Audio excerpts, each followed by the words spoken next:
Bonjour à tous et bienvenue dans cette nouvelle vidéo dans laquelle on va parler de convexité. Et donc dans cette vidéo on va voir ce que c'est qu'une fonction convexe et ce que c'est qu'une fonction concave. Et la convexité ou la concavité, c'est assez proche d'histoire de sens de variation. Parce que si on s'intéresse à des fonctions, il y a certaines fonctions qui sont croissantes et d'autres qui sont décroissantes. Mais si on s'intéresse qu'à l'un de ces deux ensembles, donc admettons les fonctions croissantes, ici on a une fonction croissante, et puis là c'est une autre fonction croissante. Pourtant les deux ont quand même des allures différentes et même assez différentes. Parce que pour la première fonction que j'ai dessinée, celle-ci, au début, donc elle est croissante, de toute façon les deux sont croissantes, mais au début elle croît très lentement. Et puis elle croît de plus en plus vite jusqu'à croître très rapidement. Et l'autre fonction, c'est l'inverse. Au début, là elle est définie a priori sur les réels strictement positifs. Donc au début, elle croît très très rapidement et puis elle va de moins en moins vite. Elle continue à monter, elle monte et puis elle ira même jusqu'à l'infini, potentiellement, mais très très lentement, enfin de plus en plus lentement.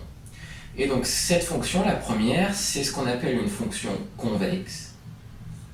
Et la deuxième, c'est une fonction concave. Donc là, on a essayé de voir intuitivement à quoi ça pouvait ressembler une fonction convexe ou une fonction concave. Enfin, c'est ce que je viens d'essayer de vous montrer là. Mais bon, c'est pas suffisant pour définir ce que c'est qu'une fonction convexe ou une fonction concave. Donc là, dans le reste de la vidéo, ça sera notre objectif justement de définir ce qu'est une fonction concave et ce qu'est une fonction convexe. Mais ça a quand même, il y a quand même cette idée sous-jacente de est-ce qu'elle croît de plus en plus rapidement ou de moins en moins rapidement. Et ça va être, là ici j'ai pris le cas de fonctions croissantes, mais on peut le faire aussi sur des fonctions décroissantes. Parce qu'il y a des fonctions qui vont être décroissantes, mais elles vont décroître de plus en plus lentement, et d'autres de plus en plus vite. Et donc encore une fois, il y en a une qui sera convexe, dite convexe, et l'autre qui sera dite concave.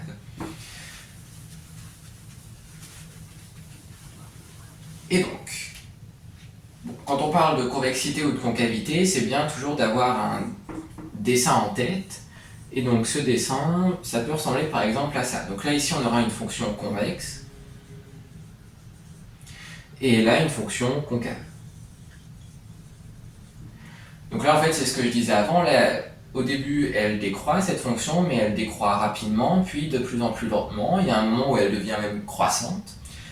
Et elle croît de plus en plus rapidement. De l'autre côté, c'est l'inverse, la fonction elle croît vite, relativement vite au début, puis de plus en plus lentement, il y a un moment où elle devient même décroissante, et par contre là, elle est décroissante de plus en plus rapidement. Et donc il y a plusieurs façons de définir une fonction concave ou une fonction convexe, et les différentes façons sont équivalentes. Et donc justement, là on va s'intéresser à ces différentes équivalences. Donc la première, ça va être que f est convexe. Et puis là, on va l'appeler différemment, on va dire g est concave. Et puis là, on va se demander à quoi c'est équivalent. Donc, comme je l'ai dit avant, là, il y a une histoire de est-ce que la fonction croît de plus en plus rapidement ou de moins en moins rapidement. Donc la convexité, c'est lié à une vitesse de croissance ou de décroissance, en quelque sorte. Et la vitesse de croissance, en fait, depuis le début de cette série sur la dérivation, on a dit que ça correspondait à la pente locale de la fonction. Donc autrement dit, son nombre dérivé. Donc là, ici, si la vitesse de croissance augmente de plus en plus, ça veut dire que le nombre dérivé augmente quand on se déplace vers la droite. Donc autrement dit, la fonction dérivée est croissante. Donc là, ici, f' est croissante. Donc ça, c'est une première équivalence. Pour dire qu'une fonction f est convexe, c'est pareil que dire que sa dérivée est croissante. Et puis à chaque fois, on va avoir des parallèles entre les deux, mais dans des sens différents. Donc là, ça sera que g' est décroissante. Et puis une troisième équivalence qui vient assez rapidement, c'est que f seconde est positive. Parce que, ici, f seconde, c'est la dérivée de f', Et on a dit il y a déjà quelques vidéos que si une fonction est croissante, si et seulement si sa dérivée est positive. Donc voilà, c'est une conséquence directe de cette propriété, les deux équivalences ici. Et puis de la même manière, on va avoir une chose similaire de l'autre côté, à la différence près que cette fois-ci, g seconde sera négative. Et puis il y a une dernière équivalence qui est au programme du lycée, c'est que la courbe de la fonction, dans le cas d'une fonction convexe, elle sera au-dessus de chacune de ses tangentes. Donc c'est f est au-dessus de chacune de ses tangentes.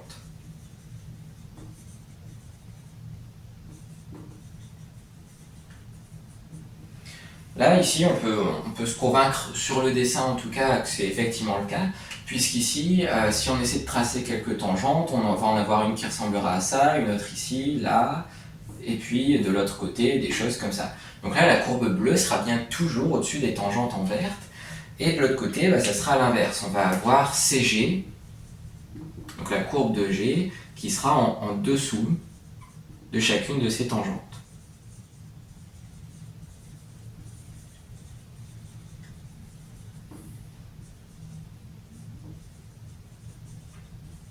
Et donc pareil, si on trace quelques tangentes, enfin à la louche, c'est pas très précis, mais on se rend compte que effectivement, toutes les tangentes de CG vont être au-dessus de la courbe.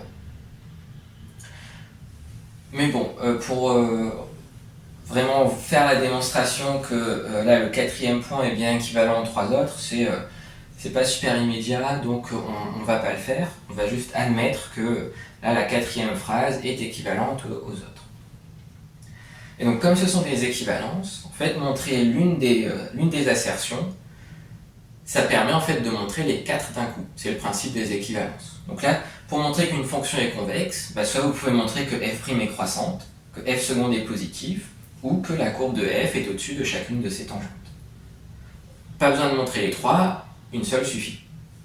Et généralement, quand on a une expression explicite qui est donnée dans un énoncé, qu'on nous demande de montrer qu'une fonction est convexe ou concave, on utilisera plutôt le troisième point, donc avec la dérivée seconde. Parce que pour trouver la dérivée seconde, il faut dériver la dérivée, et puis après, faire une étude de signe d'une fonction, généralement ça se passe plutôt bien. Enfin, en tout cas, dans les exercices de lycée, généralement c'est faisable de trouver assez rapidement le signe d'une fonction.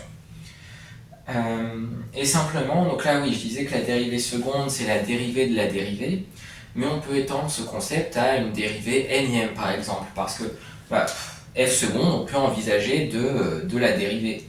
Donc en fait on obtiendrait f''', enfin on dit pas, pareil là ici on dit f seconde, on dit pas f''', là on va pas dire non plus f''', on dirait plutôt f tierce par exemple.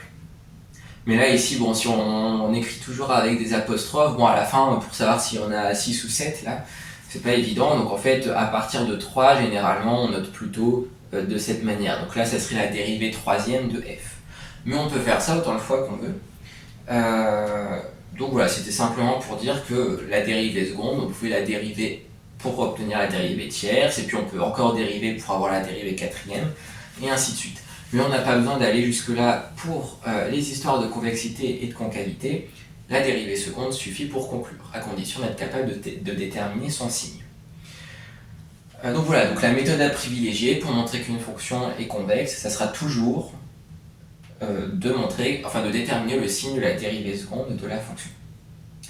Et si ça ne marche pas, là vous pouvez commencer à réfléchir aux autres équivalences, mais dans un second temps seulement, essayez toujours d'abord le signe de la dérivée seconde. Donc on va s'arrêter là pour cette vidéo, j'espère qu'elle vous aura aidé d'une manière ou d'une autre. Si c'est le cas, vous pouvez vous abonner, vous pouvez également mettre un j'aime à la vidéo. Dans la section commentaires, vous pouvez aussi me dire quels sont les chapitres et les thématiques sur lesquels vous aimeriez voir des vidéos prochainement. Et puis je vous dis à bientôt pour une prochaine vidéo.